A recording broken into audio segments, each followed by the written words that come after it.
Crypto has a problem right now, and I think Cardano is a part of the cure. The problem is that crypto needs to be better money than fiat. That was the hook that got us all here in the first place.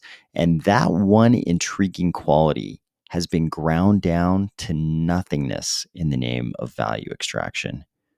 Ready? Let's go.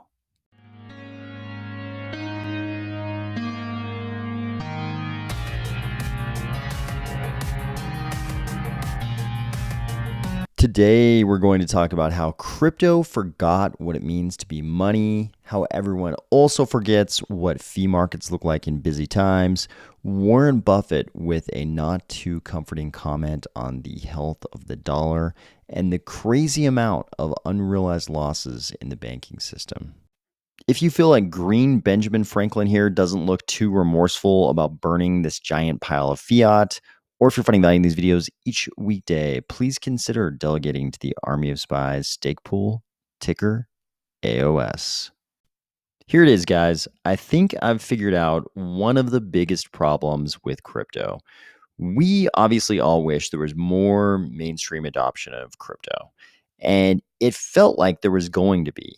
10 years ago, it really felt like the next decade up till now would have brought us way more mainstream adoption. I think anybody who was a crypto enthusiast 10 years ago, if you would have asked them, what does this all look like in a decade, in 10 years, in 2023? And they probably would have said, they probably would have told you a story sort of depicting various versions of everyone on earth is using crypto. And that obviously has not happened, even though sort of the word of crypto has spread far and wide in the sort of like sort of modern industrialized wealthy countries. A huge proportion of the population has at least heard of crypto and or Bitcoin and or other assets. Like a lot of people have heard of crypto, but that mainstream adoption thing, that gigantic, huge swing of the entire population into crypto, it just hasn't happened. And I think a big part of the problem is this: crypto quit being better money. The whole premise of crypto that hooked so many of us, 10 years ago and before, was that crypto was better money. I mean, back in those days, before you were sort of hooked into this crypto thing, you didn't know what a smart contract was. You didn't know what NFTs were. You didn't know what stable coins were. You didn't know what DeFi was. You didn't know what DEXs were. None of these things were part of that initial hook. That initial hook was, there's something wrong with our system of exchanging value. There's something wrong with this whole central bank thing where we have this unit of exchange of value, or many different of them, in the form of all this fiat currency. And the whole purpose of the sort of means of exchange thing is that you want it to stay, sort of stable. You want the value of those fiat currencies to stay kind of stable. But the one thing you want, maybe even more than that stability, is just for the value of that unit of exchange to not constantly be going down. You don't want for these central banks to be devaluing your holdings in this unit of exchange, in this store of value. Because even if you just want to use it for exchange, you're going to have to store some value in that fiat currency for some amount of time just so you can complete the exchanges.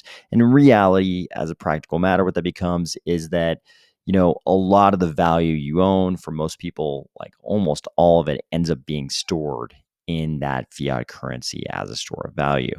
And this is really bad when the central bank just keeps printing more and more of it so that they can devalue the debts of the sovereign, so that it's easier to pay back those debts. But in the meantime, it's like this invisible stealth phantom tax on all the workers and the normal people of the sovereign's jurisdiction.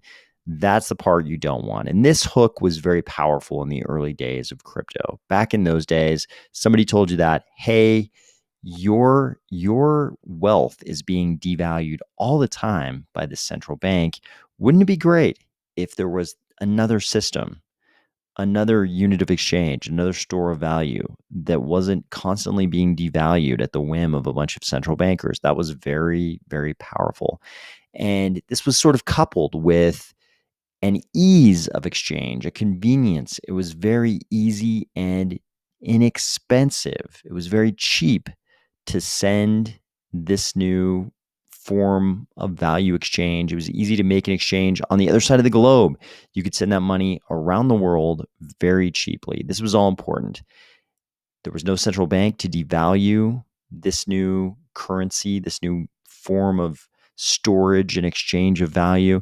There was no central bank to devalue it, and it was also very convenient to transact with. Most important of that very convenient piece was that it was very cheap, because the fiat currencies are pretty cheap. Not everywhere, but in a lot of the sort of industrialized, wealthy nations, it's pretty cheap to make a transaction. You go to the store, use a debit card or something, buy something in that store. For the consumer, it's pretty cheap. And in the early days of crypto seemed like it was going to compete very well on that cheapness factor. But somewhere along the way, we lost all of that. And we ended up with this. Here's a post. Estimated gas fee, $48. This is one transaction, $48. If I went to go buy anything in almost anything normal in almost any store in my neck of the woods, there's no way I'm paying any kind of estimated gas fee of $48. True, if I'm trying to, send money, send fiat around the world or something, I might end up, in some instances, like a wire might end up being the best way to do that. And the cost of a wire could be a lot more than just going to the store with a debit card and buying something. But $48, this is not competitive. This is not really competitive. We can dream up scenarios where we'd pay like $48, to wire some money around the world or something like that, or between, jurisdictions where we're not accustomed to, financial transactions, something like that. If you're a tourist somewhere and you need to get a hold of some money, you might end up paying, some transaction fees that start looking like this. But this isn't anything like that. This is probably just a regular transaction at the wrong time. And this is where crypto has gone wrong. This is where crypto has gone off the rails, because we went in the direction of fee markets. We went in the direction of fee markets instead of low fees. And in the case of Bitcoin, it was small blocks. We did this for various reasons. The fee market thing supports things like DeFi. People say you have to have a fee market if you want to be in if you want to have a big DeFi ecosystem. We've talked on the channel many times about why that is. People feel like, if you have loan platforms, people will get liquidated and won't be able to, add more collateral quickly enough in times of changing market conditions. All the different scenarios in DeFi when you might want to be able to get a transaction through the system very quickly. The rationale is you must have a fee market to accommodate that. But in accommodating those kinds of use cases and a lot of different corner cases where you really want people to be able to get priority in the network, we've destroyed the money use case for a lot of these cryptocurrencies. Like this is not competitive in any kind of an ordinary use of money. Nobody wants to pay transaction fees like this. And this totally blows the sort of global money thing out of the water, because this is untenable even for the richest of jurisdictions for a lot of use cases. And it's certainly, not even usable for a lot of the world. Then we've got Bitcoin. Here's the chart of Bitcoin transaction fees. And in this case, they're denominated in actual dollars. And you can see for the last year, pretty reasonable prices to transact in Bitcoin. You've got $1, 70 cents, sometimes up to $2. And just prior to this recent spike, you can see, transaction fees as low as 87 cents. Still fairly reasonable, not as low as we really need them to be, but pretty reasonable. And then you see this spike, $20. In this case is because Bitcoin sort of chose not to scale. In the block size wars, the small blockers won, the big blockers lost, and they decided that Bitcoin was not money. It was a store of value. So now we end up in times of high volume on the chain with transaction fees like this. But the result is the same as in the Ethereum scenario. It's not really competitive as money. So you will never have, you'll never have the at these kinds of transaction fee levels, you won't have the mainstream saying, "Oh, there's a better form of money. I need to get in there. I need to get inside that ecosystem." And then once they're in the ecosystem, the same thing happens to them that happens to all of us. They discover the programmability of cryptocurrencies and all the smart contract use cases and all of the things people inside crypto enjoy about crypto. You discover those later.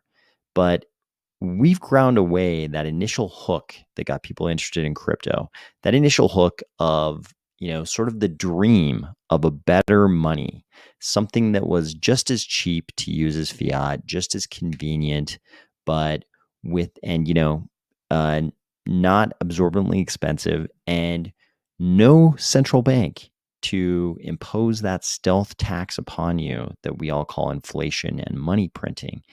Without that initial hook, people never get into crypto to discover the wonders of programmability and smart contracts and all of the cool things you find inside crypto. Here you can see that Bitcoin earlier today had 401,000 unconfirmed transactions in the mempool. This is not good money from the perspective of a normal person trying to do normal everyday transactions. And that's because Bitcoin and Ethereum have optimized other things than just being good money. Bitcoin tried to optimize, theoretically, the store of value thing over the unit of exchange thing. So you end up with little tiny blocks that can't really handle these spikes in use. In the case of Ethereum, they optimized being able to get transactions through the network on a priority basis for things like DeFi. Cardano hasn't yet optimized either one of these things. Cardano is sort of trying to strike a balanced bargain between the legs of the blockchain trilemma. And a big part of that so far has been being reasonably priced to use for normal transactions. Cardano hasn't made this trade-off where it tries to be this oddly pristine asset that no one can use because it's trying to be such a good store of value and the blocks are so tiny. The throughput is, so small given the amount of value in the blockchain. And Cardano also hasn't tried to prioritize DeFi to such an extent that the priority is there, but it comes at such a huge price that even normal transactions, as you can see, are in the plus $40 range when we have these spikes in activity. I think all of crypto, if it wants to move forward with the real mainstream adoption thing, it probably needs to be a lot more like Cardano and be more focused on optimizing the money use case. I mean, you can see in Cardano, we're also doing all of the DeFi stuff. We're also trying to be a good store of value. But most importantly, Cardano is usable as a normal money for normal transactions. Cardano is very, very useful for sending value to anyone, anywhere in the world. This is the way Bitcoin used to be back in the early days before the block size wars. This was what that initial hook felt like that got so many of us into crypto back in those days. It was the money use case. It wasn't these other things that these blockchains seem to have optimized for in the subsequent years. Here's an interesting clip from the Berkshire Hathaway shareholder meeting. So this 13-year-old asked Warren Buffett the big question about the Federal Reserve possibly printing too much money, monetizing the debt, and whether or not all of that could lead to the US dollar losing its reserve currency status. And this is the part where most people are used to Warren Buffett reassuring everybody, letting everybody know that The dollar is the strongest currency in the world, and there's absolutely nothing to worry about. That's not exactly what happened here. Instead, Warren Buffett said things like this. But if we do too much, it's very hard to see how you recover once you let the genie out of the bottle and people lose faith in the currency.